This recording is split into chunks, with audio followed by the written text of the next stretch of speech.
히브리서 말씀이 이제 다음 주면 오늘이 끝나요. 그래서 우리 1장부터 16장까지 총 복습을 할 건데 한꺼번에 하면 너무 많으니까 오늘은 9장까지 그리고 다음 주에 16장까지 그동안 히브리서에서 무엇을 배웠는지 한번 기억하면서 잘 들어보도록 해요. 자, 히브리서 말씀은 누가 썼다 그랬죠? 히브리어 교회를 담임하는 목사님이, 사람은 목사님이 썼지만 진짜로는 누가 쓴 거라고요? 성령님이 쓰신 거라 그랬죠? 근데 히브리 교회가 어떤 일을 만났다 그랬어요? 예수님 믿는다고 재산을 다 빼앗긴다 그랬어.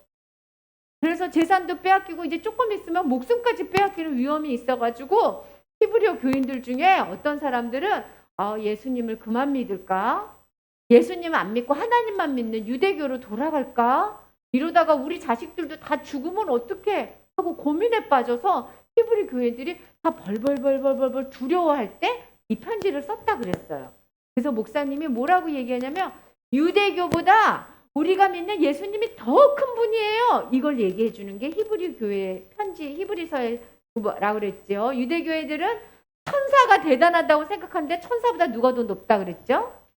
예수님이 더 높다 그랬어. 그래서 여러분 뭐라 그랬냐면 첫 번째로 유념하라 그랬어. 유념하라는 뜻은 아무리 어렵고 힘들어도 떠내려가지 말고 밧줄로 꽁꽁 묶어서 예수님한테 꽁꽁 묶어서 있어야지 힘들다고 예수님 생각 안 하고 예수님 버려버리면 떠내려간다 그랬어.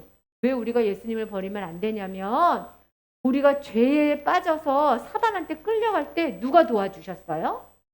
예수님이 도와주셨어. 그래서 우리의 뭐를 다 가져갔냐면 고통과 죽음을 가져가서 예수님을 믿는 사람은 더 이상 죽지 않는다 그랬어요. 죽어도 다시 살아난다 그랬어.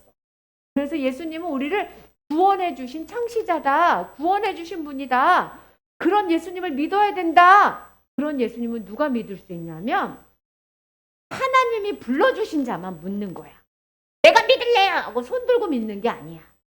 우리가 믿은 것 같지만 우리가 교회를 다닌 것 같지만 하나님이 누구누구야 지영아 너는 내 아들이야 하고 불러준 사람들만 하나님을 믿는 거예요. 그래서 우리가 보이지 않지만 사실은 하나님이 우리를 예수 그리스도 옷으로 싹 입혀준 거라 그랬죠. 이런 사람만 예수님을 믿는 거야. 근데 이런 사람이 뭘 해야 되냐면 예수님을 깊게 생각해야 돼. 그래서 하나님이 자기를 불러줬으니까 예수님을 깊게 생각한다는 건 뭐냐면 성령님의 도우심으로 말씀을 통해서 예수님이 누구신지 매일 배워야 된다고 그랬어요. 그리고 잊어버리지 말아야 되는 건 예수님이 누구 때문에 죽으신 거? 나 때문에 죽으신 걸 잊어버리지 않아요. 그걸 날마다 생각해요. 그래야 예수님을 깊게 생각하고 떠내려가지 않을 수 있어. 그 예수님은 누구보다 더 크신 분이라고? 모세보다 더 크다고. 유대인들은 모세, 천사 이런 거 대장이라고 생각했거든. 아니야. 유대인들이 믿는 모세보다 예수님이 더 커요. 그러니까 마음을 어떻게 하면 안 되냐면 완고하게 하면 안 돼요. 완고하다는 마음은 뭐냐면 마음을 완고하는 건 다투는 마음이 있다는 거예요. 하나님하고 누가 다퉈. 친구 여러분 생각해보세요. 하나님이랑 다투는 사람은 정말 생각이 없는 사람이지. 하나님하고 다투는 사람은 어떤 사람이냐면 불평하는 사람. 고집 세우는 사람. 이런 사람은 하나님하고 다투는 거예요. 그리고 내 맘대로 할래 하고 고집 피우는 것은 마음이 완고하게 하는 거야. 그러니까 불평하지 말고 고집 씌우지 말아라 이렇게 얘기하셨어요. 그래야지 어떻게 되냐면 안식에 들어간다는 거예요. 여기서 안식은 어느 나라예요? 하늘나라. 예수님을 믿기 때문에 마음에 평화가 오는 하늘나라. 진짜로 예수님을 마음에 믿고 예수님과 늘 동행한 사람만 어디에 갈 수 있다고요? 천국에 갈 수 있다고. 지금 예수님이 내 마음에 있나? 지금 예수님 내 마음의 주인인가? 지금 나는 예수님과 함께 하는가? 이거 생각해 봐야 돼. 그렇지 않으면 정말로 딱 죽었는데 눈 떴는데 천국이 없으면 어떡해. 그래서 예수님을 깊게 생각하라 그랬어. 천국의 문 앞에 딱 가면 어떤 일이 벌어지냐면 우리가 했던 모든 죄가 하나님 앞에 다 드러나는 거예요. 우리가 했던 모든 죄. 다른 사람은 모르는데 하나님은 다 아시잖아요. 그게 다 드러날 때 예수님이 딱 예수님 믿는 우리한테 예수님이 뭐라냐면 하나님 이 제가 다 지고 없앴어요. 얘는 나를 믿어요. 그러니까 얘는 죄가 없어요. 그러니까 천국으로 데려다 주세요. 제가 얘를 위해서 늘 대제사장이 돼서 기도했어요. 그래서 예수님을 믿는 사람만 천국으로 들어가는 거예요. 그래서 히브리어 목사님은, 성령님은 뭐라 그러냐면, 세 번째로 둔해지지 마세요. 게으르지 마세요. 그럼 부지런히 청소하고 움직이라는 뜻인가? 뜻이 아니야. 이렇게 살지 마세요. 이런 게 아니야. 뭘 하냐면 믿음으로 점점 자라가라는 거예요. 아, 이 정도면 됐지. 이 정도 믿음이면 됐지. 이건 게으른 믿음이에요. 믿음은 자라가야지 진짜 믿음이라는 거예요. 그래서 자라가지 않는 믿음은 안식에 못 가니까 점점 믿음이 자라가야 돼요. 초보, 아가 때 믿음은 제일 먼저 예수님을 믿는 사람은 뭘 믿냐면 예수님의 내 죄를 위해서 죽으신 걸 믿어. 그리고 예수님 내 마음에 들어오세요라고 세례도 받아. 그리고 사람이 죽으면 예수님 믿는 사람은 하늘나라에 가고 예수님 안 믿는 사람은 심판을 받는다는 것도 믿어. 이거는 무슨 믿음이라고요? 초보 믿음이야. 이것만 믿는 사람은 초보야. 초보. 이 초보는 많이 어려울 때 이렇게 예수님 때문에 목숨이 위험에 처해질 때 북한에서 예수 믿게 될 때는 어떻게 되게 이 초보 믿음은 막 흔들려. 흔들 하다가 없어져 버려. 안 자라기 때문에. 그렇지만 자라는 믿음은 어디까지 자라냐면 온전한 믿음까지 자라는데 하나님이 그 믿음을 키워주니까 하나님 나 믿음이 자라가게 해주세요 라고 부탁하면서 믿음이 자라가야 된다는 거야. 우리가 믿는 예수님은 유대인들이 믿는 예수님하고 똑같지가 않아. 유대인들은 대제사장이 이거거든.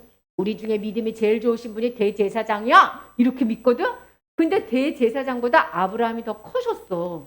대제사장은 아브라함의 자손이니까. 그리고 아브라함은 멜기세덱한테 절을 했단 말이야. 그랬으니까 멜기세덱이 제일 큰 어른이시거든. 예수님은 멜기세덱 제사장이라는 거예요. 그래서 너희들이 유대교로 돌아간다고? 안 돼. 유대교가 중요하게 생각하는, 최고로 생각하는 제사장보다 우리 예수님은 더 큰 대제사장이니까 유대교로 돌아가면 안 돼. 예수님은, 유대교는 지금도 죄를 위해서 제사 지내지, 지금도 제사 지내. 오늘날도 제사 지내. 유대인들은, 이스라엘 사람들은 오늘날도 양을 잡아서 제사를 지내요. 가서 보면. 그런데 그 죄는 너희 죄를 없앨 수 없어. 예수님만이 우리 죄를 싹 없애주는 분이고 예수님만이 우리를 하나님께 인도해 주시는 분이야. 예수님은 누군지 알아? 예수님은 하나님과 같으신 분이야. 예수님은 지금 하늘에 계시지. 하늘에서 하나님 우편에 딱 앉아서 우리를 지켜주시고 우리가 기도할 때 우리를 대신해서 기도해 주셔. 지금도 기도하는 거야. 우리 유아, 유주, 예나 위해서 지금도 기도하는 거예요. 그리고 예수님은 우리를 어떻게 하냐면 우리 마음속에 성령님을 부어주셔서 우리가 늘 예수님을 사랑할 수 있게 도와주셔. 그래서 예수님을 믿는 거 마음에 성령이 있는 거예요. 근데 마음에 성령이 있는 사람은 자기는 알아. 내가 진짜 있는지 없는지. 성령님 따라서 살면 성령님이 충만해져. 성령님 안 따라서 살면 성령님이 쬐끔해져. 그래서 어떨 때는 성령님이 없는 것처럼 느껴져. 그래서 우리는 뭘 잘해야 되냐면 성령님을 충만하게 해야 돼. 성령님 생각을 많이 해야 되고 말씀을 많이 봐야 돼. 얘들아! 유대교들은 1년에 한 번씩 매번 제사를 지냈어. 그렇지만 예수님은 예수님의 피로 죽으시고 부활하시고 승천하셔서 우리는 항상 하나님을 만날 수 있어. 이제 한 번의 제사로, 예수님의 제사로 절대로 제사 드리지 않아도 돼. 우리는 이제 뭐를 해? 예배를 드려. 이제 더 이상 짐승 안 잡아. 들어올 때 지영아 염소 잡고 들어왔어요? 안 잡고 들어왔어. 만약에 염소 안 잡고 들어오면 하나님 만나러 들어오면 죽거든. 우리 누구 때문에 안 죽는 거예요? 예수님 때문에 안 죽는 거야. 예수님 안 믿는 사람들, 예수님 모르는 사람들은 아직도 하나님 못 만나. 얘들아, 예수님은 어떤 분인 줄 알아? 더 좋은 언약을 주신 분이야. 옛날에 구약에는 십계명을 주셨지. 근데 십계명을 받은 사람은 십계명은 있어도 겉으로는 지켜도 속으로는 욕심이 떠글떠글해서 결국은 하나님한테 심판을 받게 된다고. 근데 하나님은 이제 십계명을 우리 어디에다 줬을까? 예수님 믿는 사람은 마음에 주는 거야. 마음에. 여기에다 줘요. 돌판에 주지 않고. 여기다 줘서 우리가 죄를 미워하게 되는 거예요. 물어봐야지. 지영이 죄가 좋아요? 죄 싫죠? 그거 누가 주신 마음일까? 예수님이 주신. 예수님이 없는 친구는 뭐라고 말하냐면 죄를 지을 수도 있지 뭘! 이래. 근데 우리는 죄를 지으면 어떻게 해? 잘못했어요. 예수님 나 때문에 십자가에 돌아가셨는데 죄송해요. 이렇게 얘기해요. 그래서 예수님은 우리 마음속에 율법을 씌운 더 좋은 제사장이고 우리 마음에서 죄를 미워하고 예수님이 쏙 들어와서 살게 되는 거예요. 그런 사람들만 모여서 예배를 드리는 거야. 그런데 예배 드릴 때 쫙 보잖아? 그런데 모두 다 예수님을 안 믿는 거야. 어떤 사람도 있냐면 예배는 드리지만 하나님을 못 만나는 사람이 있네? 어머! 어떻게 해? 천국 갔는데 유아 없으면 어떡하지? 있겠지? 전도사님 없으면 어떡하지? 있겠지? 어떤 사람이 하나님 못 만나냐면 마음에 쓴뿌리가 있는 사람이 못 만난대. 이 쓴뿌리가 있었던 사람들 중에 누굴 얘기해 줬지? 예서를 얘기해 줬잖아. 우리 교회도 있어서 발음이 정확하지 않아서 전사님이 어떻게 해야 돼요? 에서 그 에서는 교만했어. 쓴마음이 있는 사람은 교만한데 교만해도 몰라 자기가 교만한지. 내 맘대로 할 거야 그러면서도 몰라 자기가 자기 맘대로 하는지. 쓴마음이 있어. 그러면 하늘나라 가서 예수님 하나님 못 만나는 거예요. 여기서 예배드려도 하나님 못 만나요. 똑같이 예배드려도. 똑같이 예배드리는 것 같아도 하나님 못 만나요. 쓴뿌리 있었던 사람은 하나님을 사랑하지 않아요. 하나님을 즐거워하지 않아요. 이런 사람 하나님 못 만나요. 이런 사람 천국에 못 가요. 예배 100번 드려도. 진짜 믿음이 있는 사람을 찾는 거야. 이게 히브리서에서 말해줘. 아이고 오늘 설교 너무 길다. 자, 그런데 우리는 어떻게 드리는 예배를 드려야 되냐면 진짜 예배 드리는 사람은 모인 성제들을 어떻게 하냐면 서로 사랑해. 교회들 식구들을 서로 사랑해. 내 마음에 들지 않아도 막 사랑해. 그리고 누구든지 막 대접을 해. 음식을 차려서 대접하고 막 영접하고 대접하면서 뭐라 그러는 줄 알아? 예수님의 사랑을 막 전해. 안 믿는 사람 친구들도 난 쟤 안 믿으니까 안 놀아 이러지 않아. 예수님을 전하려고 잘해줘. 그리고 감옥에 갇힌 사람 막 돌보라 그랬거든요. 그 감옥에 갇힌 사람 뭐냐면 왕따 당해서 슬픈 친구들, 이런 친구들한테 용기를 내서 친구가 되어줘. 진짜 예수님을 믿는 사람은 이렇게 산다는 거예요. 사랑하고 대접하고 돌봐주고. 결국 뭐냐면 진짜 예수님 믿는 사람은 삶에서도 사랑이 철철철철 넘친대. 그런데 이런 사랑을 못하게 하는 죄가 있는데 두 가지 죄를 얘기해 주는 거야. 이렇게 다른 사람을 못 사랑하는 이유는 뭐냐? 니네가 욕심이 있어서야. 어렸을 때는 장난감을 다 자기만 혼자 갖고 놀려고 그러지. 커서는 뭐 하는 줄 알아? 나를 위해서 돈을 쌓아놓을 거야. 점점 돈 부자가 될 거야. 그러는데 어떻게 다른 사람한테 베풀겠어? 내가 쌓아야 되는데. 욕심이 있으면 다른 사람 사랑하지 못한다. 쾌락! 즐거운 것만 막 찾아다녀도 다른 사람을 못 사랑해. 다른 사람 사랑하는 거 힘들거든. 이 즐거움만 따라다니는 사람은 어렸을 때 뭐 하는 줄 알아? 컴퓨터 게임, 테레비, 핸드폰 이런 거. 자기가 할 일은 안 하고 이런 거에 빠져 살아. 이런 사람이 어떻게 다른 사람을 힘든데 돕겠어? 시간이 없어요. 노느라고. 이런 거를 하지 말을 수는 없어. 하긴 하는데 진짜 해야 할 일을 먼저 하는 거야. 이런 사람은 쾌락에 빠졌어. 욕심이 있고 쾌락에 빠진 사람은 참 예배 드리는 사람 아니다. 내 마음에 욕심 들고 쾌락 있으면 싸워서 이겨야 되는 거야. 하나님 그런데 보니까요 유대교들은요 말씀대로 잘 살고요 하나님도 믿고요 제사도 지내잖아요. 근데 걔네들은요 재산도 안 뺏기고 목숨도 안 잃어요. 히브리 교인들이 유대교에 가고 싶대. 얘들아 안 돼. 유대교는 뭐가 없어? 예수님이 없어. 아무리 잘 살아도 아무리 훌륭해도 봐봐. 불교 다니는데 절에 다니는데 진짜 훌륭한 사람들이 있죠. 그런 사람도 어디는 못 가? 천국은 못 가. 왜? 예수님이 없어.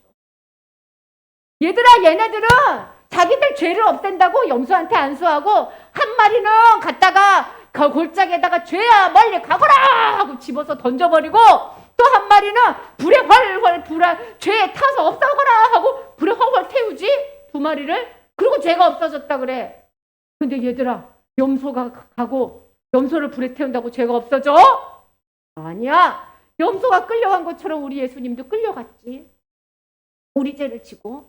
염소가 불에 태워진 것처럼 우리 예수님도 피 흘리면서 죽어.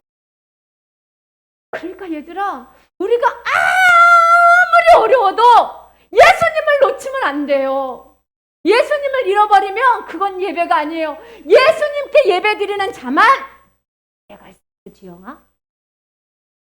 그렇지. 착한 일 많이 한다고 가는 게 아니야.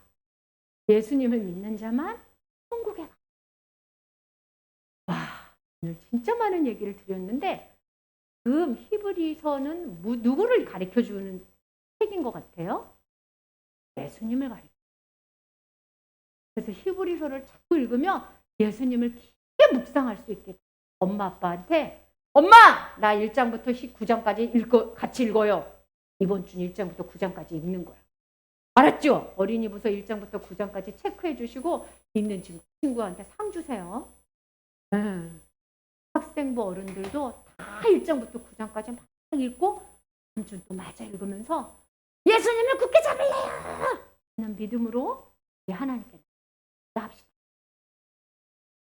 하나님, 아무리 어렵고 힘들어도 예수님을 굳게 잡는 믿음으로, 나의 대제사장이신 예수님을 잊지 않는 믿음으로 하나님께 나아가길 원합니다.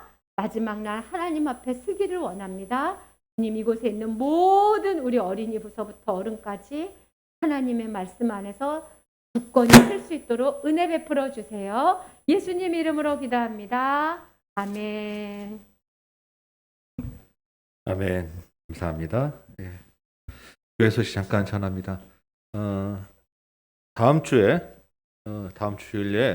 예배 후에 저녁 7시에 온라인으로 한번 모이도록 하겠습니다. 그래서 해마다 연초에 교회의 비전과 교회의 어떤 방향들을 같이 나누는 시간을 가지는데 이번 올해는 다음 주 주일 예배 끝나고 저녁 7시에 온라인으로 한번 다 모여서 올해 우리 교회의 어떤 비전과 방향들 늘 같이 했던 말씀들이지만 같이 한 방향으로 나아가야 되기 때문에 같이 좀 세미나를 좀 온라인으로 하도록 하겠습니다. 그리고 이어서 성공영신 예배 때 못했던 성찬식을 온라인으로 진행하도록 합니다. 다음 주에 예배 끝나고 가실 때 지난번처럼 성찬 용기에 포도주하고 빵 이렇게 담아 드릴 거예요. 그러니까 다음 주에 성찬 용기 가져가시면 되겠습니다. 온라인으로 계신 분들은 가정에서 조금 준비하셨다가 같이 참여하시면 됩니다. 이번 주가 아니고 다음 주예요. 그리고 이번 주 금요일 날은 1월 월삭 기도회로 모이도록 하겠습니다. 우리 첫 1월 월삭 기도회입니다. 금요일 저녁 9시예요. 기억하시기 바랍니다. 다른 광고는 주고 참조하시면 됩니다. 우리 가정부 기도 제목부터 가지고 올해도 많이 기도해 주시길 부탁드립니다. 우리 새 첫 주 암송 한번 해볼까요? 히브리서 13장 15절 16절 히브리서의 마지막 암송 구절이죠. 3장 15절 16절 두 절인데 오늘 읽을 본문 말씀과 같습니다. 그래서 암송하고 이 말씀 가지고 같이 한번 본문 읽고 말씀 듣도록 합니다. 15절 16절 한번 같이 읽어볼까요? 시작. 그러므로 우리는 예수로 말미암아 항상 찬송의 제사를 하나님께 드리자. 이는 그 이름을 증언하는 입술의 열매니라. 오직 선을 행함과 서로 나누어 주기를 잊지 말라. 하나님은 이 같은 제사를 기뻐하시느니라. 아멘. 조금 시간 빨리 드릴게요. 잠깐 한번 연습 한번 해보시기 바랍니다.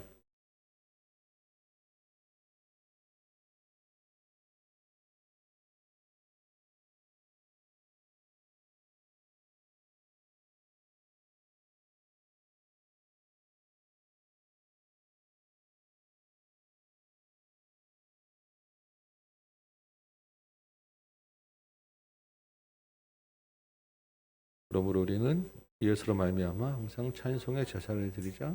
이는 그 이름을 증언하는 입술의 면이라. 오직 선을 향함과 서로 나누어 주기를 잊지 말라. 하나님이 이 같은 제사를 기뻐하시는 그러므로 제사를 하나님께 드리자. 이름을 증거하는 이스라엘이라 선 행함과 서로 나누어 주기를 잊지 말라. 제사를 기뻐하시느니라.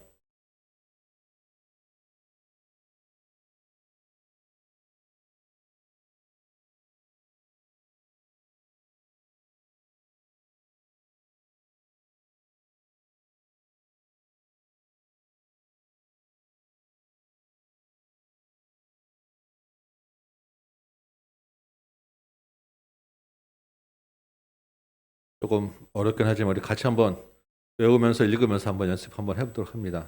시작. 그러므로 우리는 예수로 말미암아 항상 찬송의 제사를 하나님께 드리자. 이는 그 이름을 증언하는 입술의 열매니라. 오직 선을 행함과 서로 나누어 주기를 잊지 말라. 이 같은 제사를 하나님은 이 같은 제사를 기뻐하시느니라. 네. 한 번만 더.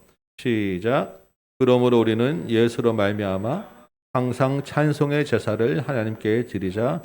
이는 그 이름을 증언하는 입술의 열매니라. 오직 선을 행함과 서로 나누어 주기를 잊지 말라. 하나님은 이 같은 제사를 기뻐하시느니라. 아멘. 다 같이 자리에서 일어서시기 바랍니다. 오늘 우리에게 주시는 말씀이 히브리서 13장 15절 16절 암송한 말씀입니다. 그래서 같이 한번 이 말씀을 보고 읽으면서 암송하면서 말씀 시작하도록 합니다. 히브리서 13장 15절 16절 말씀 다 같이 한번 암송하며 또 되지 않는 분들은 읽으셔도 좋습니다. 같이 한번 읽도록 하겠습니다. 시작. 그러므로 우리는 예수로 말미암아 항상 찬송의 제사를 하나님께 드리자. 이는 그 이름을 증언하는 입술의 열매니라. 오직 선을 행함과 서로 나누어 주기를 잊지 말라. 하나님은 이 같은 제사를 기뻐하셨느니라. 아멘. 앉으시기 바랍니다. 오늘 이 말씀 가지고 간단히 쓴 히브리서라고 하는 제목으로 여러분과 같이 말씀을 나눕니다. 새해 첫 주일이죠. 시간이 좀 갔지만 그래도 새해 여러분을 축복합니다. 주님의 크신 은혜가 성도 여러분 모두와 각 가정에 충만하시기를 축복합니다. 네, 아멘. 올해 우리 교회 캠페인을 벌이기로 했죠. 어떤 캠페인입니까? 제사장으로 살자. 제사장으로 살자. 예수 그리스도 안에서 거룩한 제사장이 되었으니까 항상 하나님의 계심을 기억하고 매일의 삶에서 하나님과 교제하고 거룩하게 살자. 우리 같이 한번 나누어 썼습니다. 이 옆에 앞뒤로 보면서 한번 인사 한번 하겠습니다. 새해 복 많이 받으세요. 제사장으로 살자. 말은 크게 하지 마시고 접촉은 하지 마시고 조그만 목소리로 인사 한번 하시기 바랍니다. 네, 온라인에 계신 분들도 환영합니다. 새해 복 많이 받으시고 제사장으로 사시기를 축복합니다. 네. 이제 오늘로써 우리 히브리서를 드디어 마치게 됩니다. 그래서 오늘은 이 13장 뒷부분과 함께 전체를 한번 쭉 한번 정리를 한번 해보도록 하겠습니다. 간단히 쓴 히브리서지만 그렇게 간단하지가 않아요. 그래서 한번 히브리서 전체를 같이 한번 나누도록 합니다. 이 말씀은 1세기 성도들뿐만 아니라 지금 이 시대에 우리에게 주시는 하나님의 말씀입니다. 마음에 깊이 새기시고 이 말씀으로 승리하는 여러분 되시기 바랍니다. 먼저 13장 18절 말씀 뒷부분 잠깐만 볼까요? 히브리서 목사님이 성도들에게 자신을 위하여 기도해 달라라고 부탁합니다. 당연히 히브리서 목사님도 성도들을 위해서 기도하고 있겠죠. 이 서로를 위한 공동체에서 서로를 위한 기도는 그리스도 안에서 한 몸이라고 하는 증거입니다. 각자가 자기 기도 제목 가지고 기도해야 되는 것은 정말 당연하지만 이렇게 함께 모이는 교회의 기도가 개인의 기도를 지속할 수 있는 힘을 주는 거예요. 올 한 해 우리 가정별 기도 제목 서로 올렸습니다. 서로를 위해서 기도해 주시기 바랍니다. 특별히 저희를 위해서 교육자 가정을 위해서 기도해 주시기를 부탁드립니다. 20절 볼까요? 이제 마지막 끝인사하면서 히브리서 목사님이 축도하는 장면입니다. 하나님과 예수님의 이름으로 축복합니다라고 하죠. 이렇게 우리가 인쇄된 글을 읽지만 이 한 단어 한마디에 얼마나 많은 마음과 정성을 담았는지 우리가 느껴질 수 있는 그 부분입니다. 성도들을 향한 그 안타까운 마음, 그 사랑하는 마음이 가득 들어있는 글이에요. 저도 매주 축도할 때마다 여러분께 이 마음을 담아서 드리고자 기도하고 이 마음 주옵소서라고 저도 늘 마음에 품습니다. 여러분도 서로를 위해 기도할 때마다 이 마음을 가지고 축복하시면서 기도하시기 바랍니다. 22절부터는 이제 마지막 끝인사입니다. 끝인사를 뭐라고 시작합니까? 형제들아 라고 하죠. 성도들하고 아주 친숙한 깊은 관계에 있다는 것을 우리가 알 수 있어요. 근데 이 형제들아 하고 하면서 뒤에 뭐라고 합니까? 이 히브리서가 얼마나 길고 장황합니까? 근데 간단히 썼다고 하는 거예요. 그러면서 간단히 썼으니까 이 말을 용납하라 라고 하죠. 이 용납하다라고 하는 말은 참다란 말입니다. 참다, 견디다. 간단히 썼으니까 좀 참고 읽어줘 라고 하는 말이에요. 무슨 말이겠어요? 히브리서 목사님도 이게 이렇게 쉽게 익혀질 책이 아니라는 거 알고 있는 거예요. 본인이 써놓고. 어렵기도 하고. 힘든 성도들에게 줬는데 위로하고 격려하는 말이 아니라 따끔한 충고도 있고 경고도 있는 말씀이잖아요. 그리고 더 잘하라고, 인내하라고 하는 말이에요. 그래서 성도들이 그냥 한번 읽고 읽었습니다. 체크하고 덮지 않도록 참고 견디며 이 글을 읽어라 라고 부탁하고 있는 것입니다. 여러분, 이 히브리서는 로마의 박해와 유독의 그 유혹에 두려워하고 흔들리는 성도들 향한 주님의 말씀이었습니다. 2000년이 지난 이 시대에 우리도 그런 환경이 변하지 않았어요. 여전히 우리도 유혹과 박해 가운데, 오히려 더 심한 유혹과 박해 가운데 노출되어 있죠. 히브리서 목사님이 간절히 부탁합니다. 한번 읽고 덮지 마십시오. 다시 읽고 깊이 새기는 말씀 되시기를 소원합니다. 그러기 위해서, 우리 마음에 깊이 새기기 위해서 이 간단하게 쓰신 내용을 제가 다시 한번 더 간단하게 정리 한번 해드리도록 합니다. 히브리서는 예수님에 대해서 집중적으로 소개한 책이에요. 맞죠? 어려울수록 원래 그 근본, 본질을 찾아가야 되는 게 맞는 겁니다. 그렇죠? 우리 신앙의 가장 핵심은 예수 그리스도입니다. 가장 본질은 예수 그리스도예요. 이 히브리서 목사님이 그래서 우리의 가장 중요한 핵심인 예수님에 대해서 크게 사실은 세 가지 주제로 말씀을 하고 있어요. 길게 우리가 봤는데 예수님에 대해서 세 가지니까 간단하죠? 세 가지로 제가 한번 정리를 해드리도록 합니다. 첫 번째, 히브리서가 말하는 예수님은 모든 면에서 최고이신 예수님이에요. 기억나시죠? 히브리서 시작할 때 최고이신 예수님을 가지고 우리가 이 책을 봐야 된다라고 말씀드렸습니다. 인격이나 성품이나 능력이나 권세나 신분이나 모든 면에서 그 신성과 인성을 다 포함해서 최고이신 예수님, 이 히브리서가 얘기하는 가장 첫 번째 예수님입니다. 그 어떤 것도 비교할 수 없어요. 그래서 로마 황제와도 비교할 수 없고, 천사와도 비교할 수 없고, 선지자하고도 비교할 수 없고, 모세와 아론 같은 인간 제사장하고도 비교할 수 없다라고 히브리서가 이야기하고 있는 것입니다. 그래서 히브리서 1장 처음 시작을 뭐라고 시작하냐면 예수님에 대해서 1장 2절 3절 4절에 이렇게 얘기합니다. 하나님의 아들이고 만유의 상속자고 모든 세계를 지으신 분이고 하나님의 영광의 광채요 본체의 형상이며 만물을 만드시고 죄를 정결하게 하시고 하나님의 우편에 앉으신 분이다 라고 예수님을 소개하고 있는 것입니다. 제가 이 부분을 얘기하면서 이런 말씀을 드렸어요. 천사가 아무리 뛰어나도 아들은 아니다 라고 말씀드렸습니다. 그렇죠? 그러면서 천사는 히브리서에 뭐라고 되어 있습니까? 우리를 섬기도록 지음받은 존재라고 얘기했어요. 그러면 여러분, 우리를 공격하는 사탄은 무엇입니까? 타락한 천사라고 말씀드렸죠.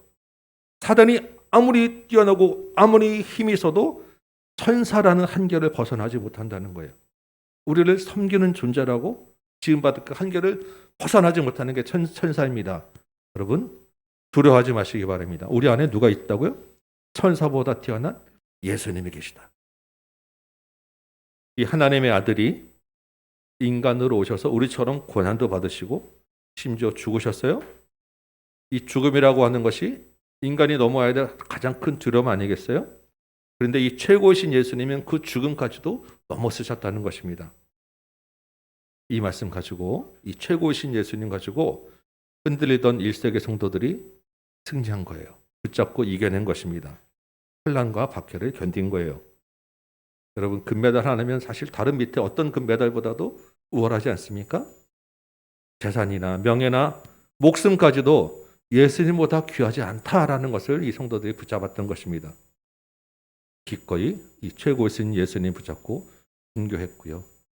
그 순교로 교회가 든든히 세워져서 우리가 이 자리에 있는 것입니다. 이제 문제는 우리죠.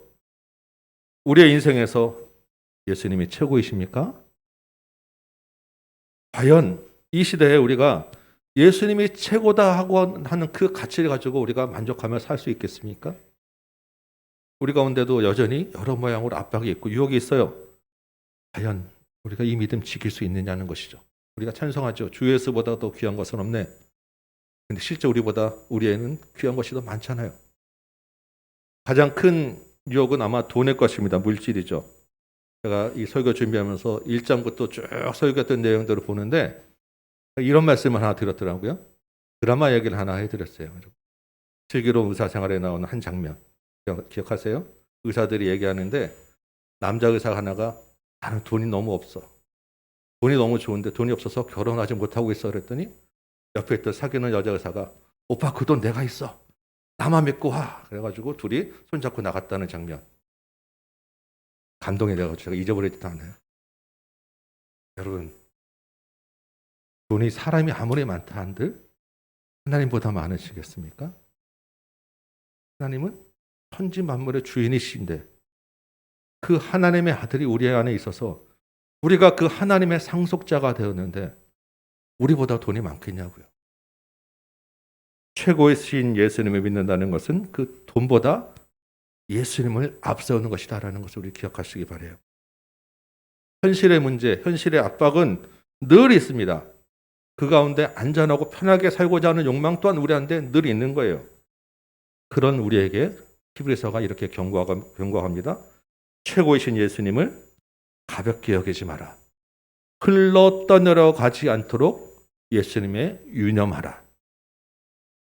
너희 중에 누구든지 죄의 유혹으로 마음이 완고하게 되지 않도록 하라. 그러면서 이렇게 권면하죠. 하늘의 부르심을 함께 받은 형제 자매 여러분, 우리가 고백하는 믿음의 사도요 대제사장이신 예수를 깊이 생각하십시오. 현실의 문제보다 크신 하나님, 최고이신 예수님을 깊이 생각하고 흘렀다내려 가지 않도록 마음을 완고하지 않도록 주의하라고 말씀하고 있는 것입니다. 이게 첫 번째 최고이신 예수님에 대한 말씀이에요. 두 번째 히브리서가 말하는 예수님, 히브리서의 두 번째 예수님에 대한 큰 주제는 대제사장이신 예수님입니다. 대제사장이신 예수님. 4장 14절 보면 이렇게 기록하고 있어요. 그러므로 우리에게 큰 대제사장이 계시니 승천하시니 곧 하나님의 아들 예수시라. 15절은 우리에게 있는 대제사장은 우리의 연약함을 동정하지 못하실 리가 아니요 우리와 똑같이 시험을 받으신 이로되 죄는 없으시로다. 최고이신 하나님의 아들이 우리의 연약함을 공감하는, 그래서 우리를 위한 하늘의 대제사장이 되어주었다는 것입니다. 이 하늘의 대제사장은 당연히 아론 계열의 레위지파 대제사장보다 크신 분이에요. 그래서 멜기세덱의 반차를 따고 따라오셨다고 했죠. 율법을 넘어서서 의와 평강의 왕으로 오신 분이다라고 하였습니다. 완전하고 영원한 대제사장이 되어주셨다라고 우리가 배웠어요. 여러분, 대제사장이 어떤 일을 하는 사람입니까? 백성의 죄를 대신해서 하나님께 속죄의 제사를 드리는 사람이죠. 이 대제사장이 1년에 한 번 짐승의 피를 가지고 반복해서 매년 제사를 드렸어요. 그런데 그 매년 드리는 짐승의 제사로는 죄 문제를 완전히 해결할 수 없었습니다. 그 대제사장 자신도 죄인이었기 때문이에요. 그런데 이 완전하신 하나님의 아들이 대제사장이 되어서 우리 죄를 위하여 자기의 피로 제사를 드리신 것입니다. 이 제사로 우리의 과거와 현재와 미래의 모든 죄가 다 해결된 거예요. 동물의 제사로는 불가능했던 우리 양심의 죄, 내면의 죄까지 하나님 예수님이 다 해결해 주신 것입니다. 그 결과가 히브리서 10장 19절 오늘 예배 시작할 때 읽었던 말씀이에요. 우리가 예수의 피를 힘입어 성소에 들어갈 담력을 얻었나니 22절에 참 마음과 온전한 믿음으로 하나님께 나아가자라고 하는 것입니다. 예수의 피를 힘입어서 우리가 언제나 하나님 앞에 나아갈 수 있게 되었던 것이죠. 예수 안에서 우리가 새 것이 되었고 우리는 주보혈 아래에 있게 되었다라고 우리가 말씀을 나누었습니다. 그래서 히브리서 8장 1절은 이렇게 얘기를 해요. 히브리서 8장 1절 우리가 많이 암송했던 말씀입니다. 암송했던 말씀 중에서도 특별히 제 마음에 많이 남는 감동되는 구절이었어요. 여러분 한번 암송할 수 있으시겠어요? 지금 우리가 하는 말의 요점은 이러한 대제사장이 우리에게 있는 것이라. 예수님이 하늘의 대제사장이 되어서 죄 문제를 해결하셨다는 것이 그냥 객관적으로 있는 명제가 아니라는 것입니다. 저와 여러분에게, 우리에게 직접적으로 해당되는 우리 이야기라는 거예요. 우리가 믿는 신앙의 요점은 이런 대제사장이 우리에게 있다는 것이라. 이 말입니다. 여러분, 대제사장이신 예수님 우리에게 있다는 것이 우리에게 어떤 적용이 되겠습니까? 바로 올해 우리 교회 주제로 말씀드린 제사장으로 살자와 연관되는 거예요. 예수님이 영원히 단번에 하나님 앞에 나아갈 수 있게 해주셨다고 했죠. 그래서 우리는 예수 안에서 하나님 앞에 서는 제사장이 된 것입니다. 우리가 제사장으로 살자고 하는 것이 그냥 갑자기 제사장으로 삽시다라고 하는 말이 아니에요. 이 히브리서를 마치면서 우리가 함께 나아갈 적용으로 세운 것입니다. 예수 안에서 제사장 된 우리가 이 땅에서 제사장으로 사는 저 여러분 되시기 바랍니다. 이 제사장 된 우리에게 히브리서가 주는 경고의 말씀이 있어요. 분하지 말라, 게으르지 말라. 아까 나왔었죠? 게으르지 말라고 누워서 뒹굴거리는 게 아닙니다. 자라야 한다는 거예요. 성숙해야 되고 성장해야 된다는 것입니다. 또 하나의 경고가 있어요. 뒤로 물러나지 말라. 하나님 앞에 나아갈 수 있는 자가, 나아가게 된 자가 제자리에 있거나 뒤로 물러나면 안 된다는 것입니다. 여러분 올 한 해 제사장으로 부름받았습니다. 어떻게 잘하시겠습니까? 어떻게 하나님께 나아가시겠습니까? 매일의 삶에서 말씀과 기도로 하나님과 교제하는 거예요. 경건함과 두려움으로 예배를 임하고 세상과 다른 가치관으로 그래서 거룩하게 사는 것입니다. 이게 연결되어 있는 거예요. 이런 대제사장이 우리에게 있습니다. 담대하게 하나님께 나아가는 한 해 되시기 바랍니다. 제사장으로 살아내는 저와 여러분 되시기 바랍니다. 세 번째 예수님에 대한 주제는 다시 오실 예수님이에요. 다시 오실 예수님. 최고이신 예수님, 대제사장이신 예수님이 우리에게 있기 때문에 결국에 히브리서 목사님이 성도들에게 마지막 결론적으로 말씀하시는 것이 무엇입니까? 인내하라라는 것이에요. 인내하라.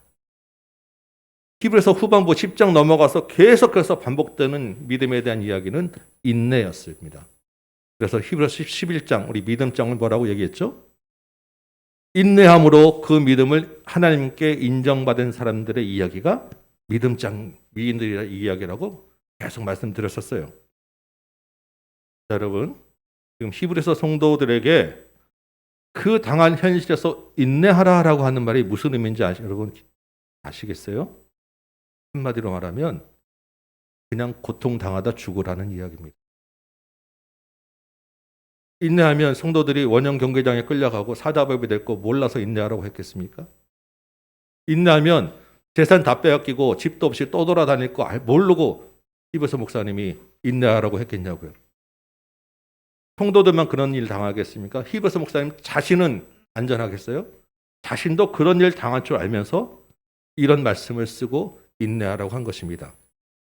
이 히브리서가 그렇게 쉽게 쓰여진 책이 아니라는 거예요. 우리가 그냥 가볍게 읽고 덮을 책이 아니라는 것입니다. 엄청난 부담과 고통을 안고 그 마음 아픈 눈물로 쓴 책이 히브리서예요.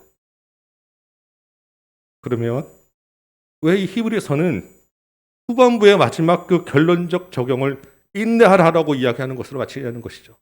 그런 줄 알면서 왜 인내하라고 이야기하느냐? 바로 이 세 번째 주자가 있기 때문입니다. 다시 오실 예수님이 있기 때문에. 그 다시 오실 예수님이 다시 오는 그때 세상을 심판하고 영원한 천국이 주어질 것이기 때문에 인내하라고 이야기하는 거예요. 여러분, 어떤 극한 상황에 있어도 인내할 수 있는 것은 어떨 때 인내할 수 있겠습니까? 소망이 있을 때 인내하는 거예요. 소망이 있을 때. 그 소망은 그 상황이 해결될 것을 믿을 때 소망을 가질 수 있죠. 그 상황이 해결되면 나에게 주어질 보상이 있을 때 소망은 의미가 있는 거예요. 그 소망과 보상이 바로 다시 오실 예수 그리스도라는 것입니다. 그래서 10장 34절에 이렇게 되어 있습니다. 갇힌 자를 동정하고 소유를 빼앗기더라도 기뻐할 것은 더 낫고 영구한 소유가 있기 때문이다. 10장 37절에는 잠시 잠깐 오면 오실 이가 오시리니 지체하지 아니하실 것이다. 여러분, 인내할만 하지 않습니까? 소망이 생기지 않았습니까? 11장에는 16절에 이런 말씀이 또 있어요. 그들이 더 나은 본향을 사모하였으니 곧 하늘에 있는 것이라. 12장에는 신의 산 시온산을 비교했었죠. 그 시온산을 뭐라고 얘기하느냐? 하늘의 예루살렘, 하나님의 도성이라고 이야기합니다. 그런데 장차 하늘이 진동해서 이 땅에는 모든 것이 다 흔들렸다가 있을 것이다. 그때 너희는 흔들리지 않는 나라를 받았다라고 이야기하는 것입니다. 13장에서 이 흔들리지 않는 나라를 영구한 도성, 이 땅에 있지 아니냐는 영구한 도성이라고 이야기하는 거예요. 10장, 11장, 12장, 13장 계속해서 다시 오실 예수님과 천국에 대해서 이야기하면서 인내하라, 소망을 가지라. 하나님이 보생해 주실 것이다. 이야기하고 있는 것입니다. 성도 여러분, 다시 오실 주님을 소망하시기 바랍니다. 그날을 바라보며 믿음으로 인내하시기 바랍니다. 주님 반드시 다시 오세요. 지체하지 않으신다고 얘기하셨고 곧 오신다고 얘기하셨고 오셔서 인내하는 자에게 이기게 하실 것이라고 약속해 주셨어요. 천국에 보상을 주신다는 것입니다. 이 천국에 대하여 우리가 얘기할 때 한 가지 정말 중요한 것이 있습니다. 천국은 갑자기 장차에만 주어지는 것이 아니라 이미 우리가 예수님이 다스리시는 하나님 나라에 살고 있다는 것을 먼저 기억해야 합니다. 이 땅에서 하나님 나라를 살아내고 견디는 자가 영원한 천국에 들어가는 거예요. 하나님 나라가 갑자기 바뀌었다가 갑자기 어느 날 쑥 들어가는 게 아니라는 것입니다. 이 땅에서 천국에 사는 자가 영원한 천국으로 옮겨지는 거예요. 그러면 여러분, 우리가 언제 천국에 들어갔습니까? 우리가 언제 천국에 살게 되었습니까? 예수를 우리 마음에 모실 때, 예수가 내 안에 들어와서 내 주인이 되셨을 때 우리는 이미 천국이 시작된 것입니다. 우리는 이미 하나님 나라의 제사장이 된 거예요. 하나님 나라에 사는 제사장에게 히브리서가 마지막으로 경고하는 것이 있습니다. 무슨 경고였죠? 히브리서 12장에 보면 하나님을 거역하지 마라. 왜요? 우리는 하나님 나라에 사는 백성이기 때문에. 세상의 기준과 세상의 법에 따라 사는 것이 아니라는 것입니다. 최고이신 예수님을 따라 살라고 하는 것입니다.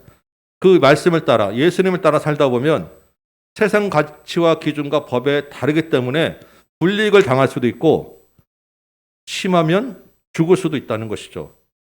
우리 일제강점기의 신사참배가 그런 것 아닙니까? 히브리서 11장에 있는 수많은 위인들이 그렇게 살다가 죽은 것입니다. 그 후에 구름같이 허다한 증인들이 있다고 하죠. 그 증인들이 다 그렇게 살았습니다. 그리고 저와 여러분이 지금 그 반절에 서 있는 거예요. 우리는 하나님 나라의 법을 따라 사는 하나님 나라의 백성입니다. 하나님을 거역하지 마시기 바랍니다. 히브리서가 이제 믿음을 완주의 목적이 있는 경주라고 마지막에 비유하였어요. 그죠?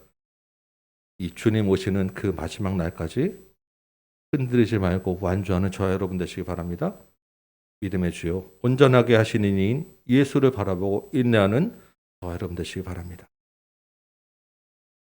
이렇게 히브리서가 끝나면 굉장히 히브리서는 끝이 굉장히 비장하고 뭔가 숨겨야 되는구나 막 이런 그 부담을 안고 끝날 수 있는데 히브리서 목사님의 정말 이 마지막 권면은 그렇게 비장하지 않습니다. 왜냐하면 그 다음에 하나 더 남았기 때문이에요. 세 가지 예수님에 대해 말씀드렸죠. 그 이 세 가지 예수님을 마음에 품은 자는 마지막에 예배해야 된다고 오늘 말씀하고 있는 거예요. 그게 오늘 우리가 암송한 말씀 15절 16절 말씀입니다.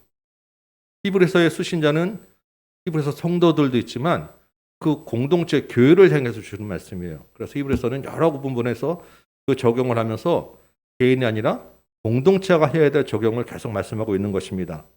근데 그 공동체가 예수를 바라보고 믿음의 경주를 하고 나서 실제적으로 그 공동체가 해야 될 일은 예배라는 거예요. 그럼 어떤 예배를 드려야 되느냐? 예수 안에서 인내한 자가 드리는 예배는 무엇이냐? 그게 15절 16절 말씀인 것입니다. 15절 뭐라고 되어 있죠? 찬송의 제사를 드려라. 찬송의 제사. 우리가 경건함과 두려움으로 예배에 임하지만 그 예배의 내용은 찬송이라는 것입니다. 하나님을 높여드리는 거예요. 하나님이 하신 일을 우리 입으로 고백하는 것입니다. 하나님께 영광 돌리는 것이 예배다라는 것이고요.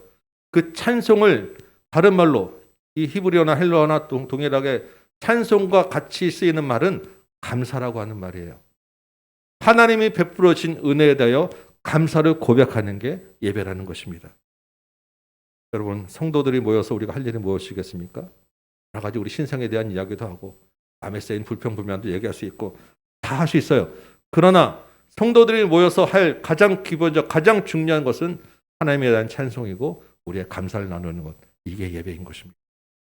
우리가 어려움도 나누고 기도 제목도 나누죠. 그것으로 끝나는 게 아니라 그 안에 하실 일을 기대하면서 찬송하시기 바랍니다. 그 가운데서 하신 일을 나누면서 감사하시기 바라요. 우리의 입술의 열매는 찬송과 감사뿐이라는 것을 여러분 기억하시기 바랍니다. 두 번째, 우리가 드릴 예배는 16절이죠. 선을 행함과 나누라. 선을 행함과 나누는 것입니다. 우리가 이 땅에 살지만 우리는 하나님 나라에 살기 때문에 우리가 나눌 수 있는 거예요. 영구한 도성, 더 나은 본향이 있기 때문에 나눌 수 있는 것입니다. 이 땅에 있는 걸 가져가는 게 아니라 우리는 영원히 천국에 살 것이기 때문에 지금 있는 거 우리가 나눌 수 있는 거예요. 이 같은 제사를 하나님이 기뻐하신다라고 하였습니다. 선을 행하고 나누는 대상이 누구여야 되겠습니까? 이 히브리서는 줄기차게 이야기합니다. 그 첫 번째 대상은 공동체 형제들이다. 공동체 형제들과 여러분 깊이 나누시기 바랍니다. 서로 돌아보시고 믿음에서 떨어지지 않도록 격려하시기 바랍니다. 동시에 실제적인 필요도 나누시기 바라요. 우리가 기도하겠습니다라고 하는 걸 정말로 중요하지만 때로는 기도하겠습니다만큼 게으른 구조도 없습니다. 이게 중요한 이야기예요. 기도하겠습니다라고 하는 만큼 우리 마음과 몸의 실질적인 필요를 나누어지는 것, 공동체 안에서 중요합니다. 교회도 적극적으로 공동체의 필요를 도울 것입니다. 여러분도 서로 돌아보시고 선을 행하고 나누시기 바랍니다. 그리고 공동체 밖으로 이제 우리의 나눔을 확장해 나가야 되는 거예요. 우리 오늘 이삭 헌금도 들으셨죠? 하나님이 기뻐하시는 제사입니다. 우리가 찬송하고 감사할 때 그 실제적인 적용이 선을 행하고 나누는 것이 되어야 하는 것입니다. 기쁜 마음으로 여러분 동참해 주시고 적극적으로 나눠주시기 바라요. 이제 말씀을 맺도록 하겠습니다. 박해와 유혹으로 흔들리는 성도들에게 주님은 히브리서를 주셨습니다. 지금 이 시대 우리에게 동일하게 주시는 하나님의 말씀으로 받으시기 바라요. 히브리서 목사님이 간단하게 쓰신 이 히브리서를 제가 다시 간단하게 정리해드렸죠. 세 가지였습니다. 어떤 예수님? 최고이신 예수님, 대제사장이신 예수님, 다시 오실 예수님. 간단하게 우리가 얘기했지만 결코 가볍게 쓴 책이 아니라는 것, 한번 읽고 덮을 책이 아니라는 것 여러분 기억하시기 바랍니다. 이런 예수가 우리에게 있다는 것을 마음에 새기시고 이 믿음의 경주를 완주하는 여러분 되시기 바랍니다. 어떻게 해야 되죠? 찬송하고 제사장으로 살아냅니다. 선을 행하고 나누시는 거예요. 그래서 세상과 다른 기준으로 살라는 것입니다. 이 한주도 우리 최고이신 예수님, 대제사장이신 예수님, 다시 오실 예수님의 은혜가 저와 여러분과 모든 가정 위에 충만하시기를 주님의 이름으로 축원합니다. 아멘. 우리 찬송가 안정하고 말씀 생각하며 기도하겠습니다. 338장입니다. 히브리서 성도들이 이 오늘 찬양을 어떤 찬양을 불렀을까? 제가 이렇게 찾다 보니까 이 338장을 알았으면 아마 이 찬양 부르면서 믿음은 지켰을 것 같아요. 내 주를 가까이 하게 하면 십자가 직진 같은 곳입니다. 천성을 향하여 가는 길이 험할지라도 주님과 더 가까이 가겠다고 하는 마음으로 이 찬양 부르면서 믿음의 현장으로 선교 현장으로 가지 않았겠습니까? 이 찬양 부르면서 말씀을 생각하며 기도하도록 하겠습니다. 찬송합니다.